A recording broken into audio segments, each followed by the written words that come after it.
당초 한 달 내지 한 달 반 정도를 예상했던 미국과 이란 전쟁은 2달이 넘어가고 있지만 아직 얼마나 더 있어야 종결이 될지 모르는 상황입니다. 그동안 미국과 이스라엘은 이란의 방공망을 초토화시키고 하메네이를 비롯한 이란의 지도부를 몰살시켰을 뿐만 아니라 핵시설과 군사시설을 파괴했습니다. 보통의 상식이라면 이 정도 두드려 맞았으면 저항할 수 없는 지경에 이르는 게 일반적입니다. 그런데 그게 그렇지 않습니다. 권력을 틀어진 이란 혁명 수비대, 즉 IRGC가 변칙적인 방법으로 저항하기 때문인데요. IRGC는 그들이 챙기고 있던 이권을 포기하지 않으려 하죠.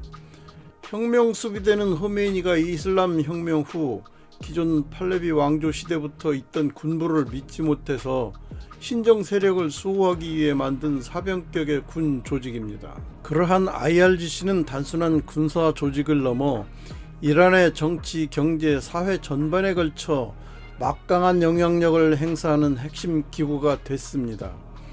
IRGC는 정규군과 분리된 최고 지도자 직속기구로 6회 공군을 모두 갖추고 있으며 탄도미사일과 핵 프로그램을 직접 감독하고 드론을 자체 생산합니다. 그들은 도로, 항만, 석유 및 가스 산업 등 국가기관 산업의 큰 부분을 장악하여 거대 이권을 챙기고 있습니다. 이렇게 하여 그들은 이란 GDP의 약 20에서 30%에서 많게는 40에서 50%까지 직간접적으로 운영합니다. IRGC는 이렇게 챙긴 자금으로 레바논 헤즈볼라, 팔레스타인 하마스, 예멘 후티 반군 등 중동 내 무장 단체를 대리 세력으로 지원 운용하여 영향력을 확대했습니다.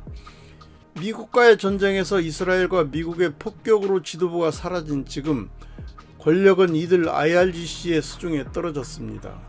IRGC는 최고 지도자에게만 복종하는 초법적 군사 조직으로 2009년 사령관이 아마디네자드 대통령의 뺨을 때린 일화가 있을 정도로 센 권력을 가진 것으로 유명합니다. 이제 그들은 권력과 이권을 뺏기지 않기 위해서라도 죽기 살기로 싸우지 않을 수 없습니다. 그러다 보니 당초 미국, 이스라엘이 계산했던 전쟁 시나리오가 뒤틀어졌습니다. 하지만 하메네이가 제거되고 온 나라가 공습으로 초토화되는데도 버티고 있습니다. 어떻게 버티고 있는 걸까요? 심지어 지난 1월 대규모 시위로 이란 체제는 최대 위기를 겪었잖아요. 정부 공식 발표만 3,117명이 죽었습니다. 시민단체는 최대 3만 명 사망설도 이야기합니다. 그럼에도 체제는 무너지지 않았어요. 죽어가는 시민을 편들며 이탈한 군경이 없었습니다. 이는 신성한 방어라 불리는 고유의 방위 전략 때문인데요. 수장이 죽거나 종심이 타격받으면 전열이 흐트러지는 게 통례입니다. 그러나 이란은 수뇌부가 제거되더라도 사순위까지 승계 구도를 짜놓았습니다. 여기에 모자이크 독트린이라 불리는 분산형 방어 체제를 구축했습니다. 조각처럼 흩어진 전력을 이용해 전 국토를 방어하는 전략입니다. 전국이 초토화되고 지휘 통제선이 끊어질 경우 단위부대 지휘관들은 자율적 작전권 행사를 위임받습니다. 그리고 31개 지역사령부가 독자적으로 작전을 수행합니다. 이러한 모자이크 전법 때문에 지휘부가 제거돼도 건재할 수 있는 이유입니다. 모자이크 독트린이 붕괴를 지원하는 장점은 있어요. 하지만 현재는 수익 창구가 막혀 고사 상태에 있습니다. 정작 중동에 있는 알타미 박사 같은 중동 전문가들은 이란이 빈사 상태라고 말합니다. 우리나라 신문들은 뉴욕타임즈 같은 진보 신문만을 보고 이란이 결기가 있다고 하죠. 하지만 그건 결기가 아니에요. 실제로 이란은 자해에 가까운 확전 전략을 펴고 있습니다. 군사 전략가 허먼 칸이 제시했던 수평적 확전입니다. 군사력으로 열세인 이란은 미군의 정면으로 대항하지 못합니다. 대신 전장의 범위를 옆으로 확산하는 거죠. 이란은 미국, 이스라엘의 공격에 정면으로 대적할 수가 없으니까 3월 14일 아랍에미레이트 및 카타르, 사우디아라비아, 바레인 등을 미사일과 드론으로 공격했습니다. 심지어는 먹는 물 담수화 시설에 미사일과 드론을 날렸습니다. 아랍에미리트 등의 미군 기지가 이란의 공격에 사용되었다는 거죠. 한강에서 뺨 맞고 종로에서 눈 흘기는 격이에요. 현지 학자들은 IRGC는 그 시호를 다한 것이다 라고 조롱하고 있습니다. 여기에서 아랍에미리트에 배치된 우리나라의 천궁2가 96%의 유격으로 방어를 해서 이란 전쟁의 스타가 됐습니다. 이란의 혁명수비대는 비대칭적이고 변칙적인 수단으로 호르무즈 해협을 봉쇄했습니다. 그리고 중국 등 우호 국가의 유조선만 통과시켰습니다. 또한 기존의 항로에 기뢰를 부술하고 이란에 가까운 쪽으로 대체 항로를 제시하며 통행세를 내라고 하고 있어요. 공해상에서 일종의 해적 행위를 벌이고 있는 거죠. 전 세계 바다로 실려나가는 원유의 20%가 이 좁은 해협을 통과해서 나갑니다. 하루에 거의 1700만에서 2000만 배럴에 해당하는 물량인데요. 호르무즈 해협은 LNG 핵심 수송로이자 아시아 에너지 공급의 중심축이에요. 이 해협을 통과해서 나가는 물량의 75%가 아시아로 나갑니다. 아직도 우리나라뿐만 아니라 글로벌 선박 1700여 척이 호르무즈 해협에 발이 묶여 있습니다. 이란이 호르무즈 해협을 봉쇄하자 트럼프 대통령은 호르무즈 해협을 전면 개방하지 않을 경우 이란의 발전 시설들을 파괴시키겠다고 울음장을 놓았습니다. 그렇지만 호르무즈 해협 봉쇄가 먹혀 들어갔다고 생각한 이란은 오히려 전쟁 배상금을 내놓으라고 적반하장으로 나왔습니다. 사람들은 미국이 호르무즈 해협의 6개 섬들 중 몇 개를 군사적으로 점령하여 이란의 해협 봉쇄를 풀을 것으로 예상했습니다. 실제로 미 항공모함과 전투기가 배치되고 증파된 지상군이 5만 명이 넘었습니다. 전면전은 아닐 것으로 생각한 것은 2003년 이라크 침공 당시 25만 명에 비하면 턱도 없이 적은 규모였기 때문이겠죠. 그런데 모두가 전면전이냐 아니냐로 설왕설래할 때 미국의 신박한 해법이 나왔습니다. 이란의 호르무즈 해협 봉쇄에 역봉쇄를 해버린 것입니다. 미국은 이란산 원유를 실은 유조선 수십 척을 바다에 묶어놓는 해상 봉쇄 조치로 이란의 경제적 숨통을 조이는 작전을 펼친 것이에요. 그리고 이 고사작전은 멋지게 먹혀들고 있다는 것입니다. 트럼프의 역봉쇄 조치가 일석이조의 효과를 보고 있는 것이죠. 당장 중국으로 가는 원유 유조선에 발이 묶이니 중국이 당혹할 수밖에 없습니다. 그렇지 않아도 베네수엘라로부터 싸게 들여오던 원유도 마두로 체포로 막혀버렸는데 이란산 원유까지 막혀버리니 중국 경제가 난리 났습니다. 미국은 이란의 돈줄을 끊겠다며 중국 관련 정유사, 해운사 등 39곳을 제재 명단에 올렸습니다. 그동안 베네수엘라, 이란, 러시아로부터 값싸게 원유를 들여와 저가 상품을 만들어 세계 상품 시장을 교란하면서 먹고 살았는데 그게 어렵게 된 겁니다. 이미 중국이 제공한 방공망 체계가 종이장같이 속수무책으로 뚫리고 중국 무기가 깡통이라는 게 마두로 체포와 이란 전쟁을 통해서 만천하에 드러났습니다. 엎친 데 덮친 격으로 값싸게 받던 원유까지 막히니 중국 경제에 큰일이 났습니다. 반면 미국의 중국을 겨냥한 에너지 패권 정책에는 청신호가 켜졌습니다.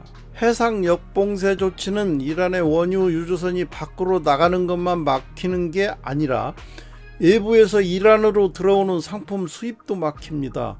그 바람에 이란 경제가 붕괴 직전에 놓였습니다. 물가가 120%나 폭등했습니다. 살인적인 물가 때문에 식용유를 사려고 국경을 넘을 정도인데요. 이란 특유의 저항 경제 체제도 한계에 부딪혔다는 평가가 나옵니다. 문제는 정유까지로 범위를 넓히면 사정이 더욱 악화됩니다.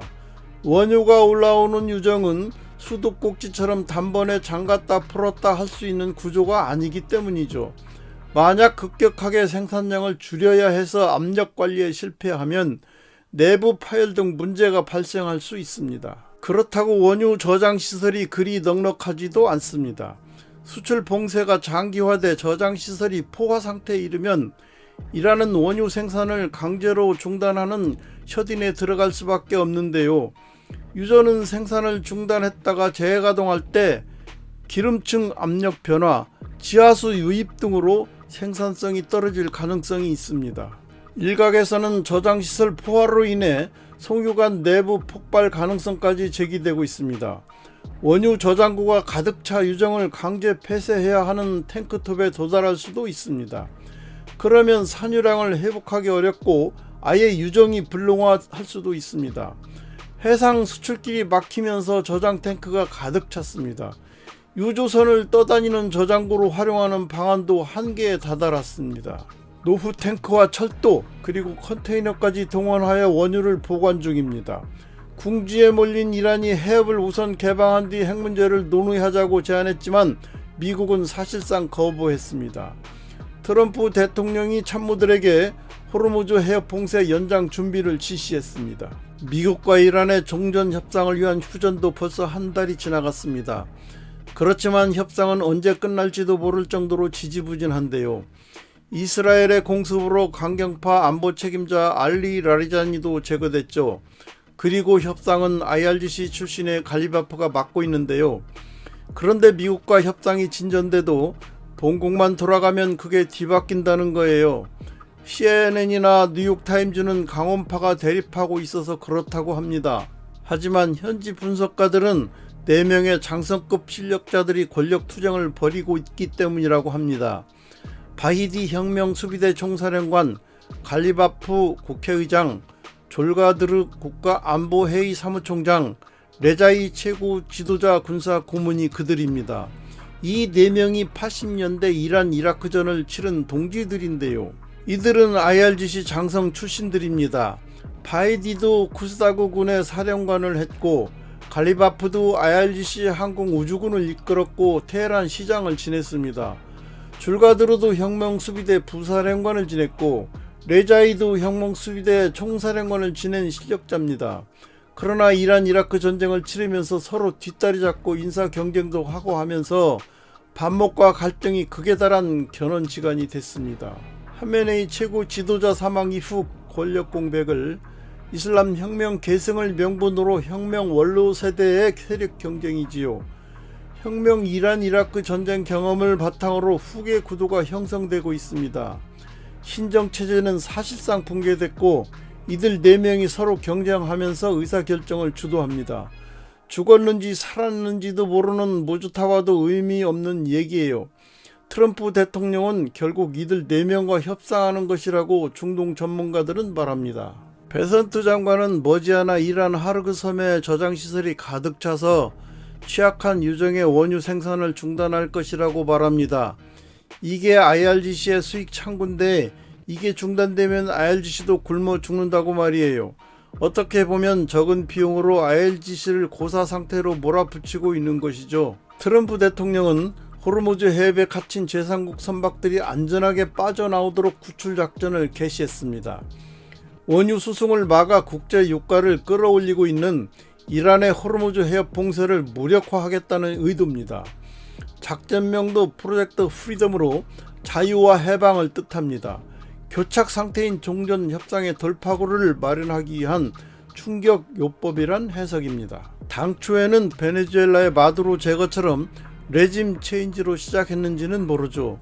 하지만 이란 핵 제거로 종전의 태제가 바뀐 지금 초크 포인트를 둘러싼 삿바 싸움이 계속되고 있습니다. 이란은 호르무즈 해협 봉쇄 등으로 미국의 중간 선거를 겨냥한 시간 끌기 작전을 구사합니다.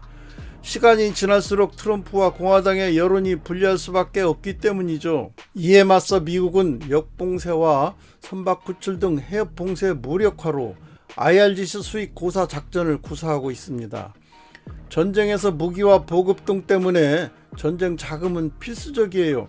그래서 돈이 떨어지면 IRGC도 별 수 없게 되기 때문이죠. 그럼 이제 시간은 이란 편인가요? 미국 편인가요?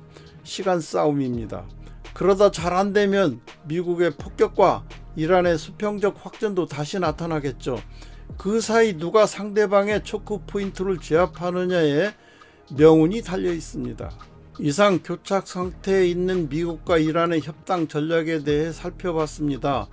내용이 마음에 드셨다면 구독과 좋아요 그리고 알람을 꼭 눌러주세요. 다음엔 더욱 좋은 내용으로 돌아오겠습니다. 감사합니다.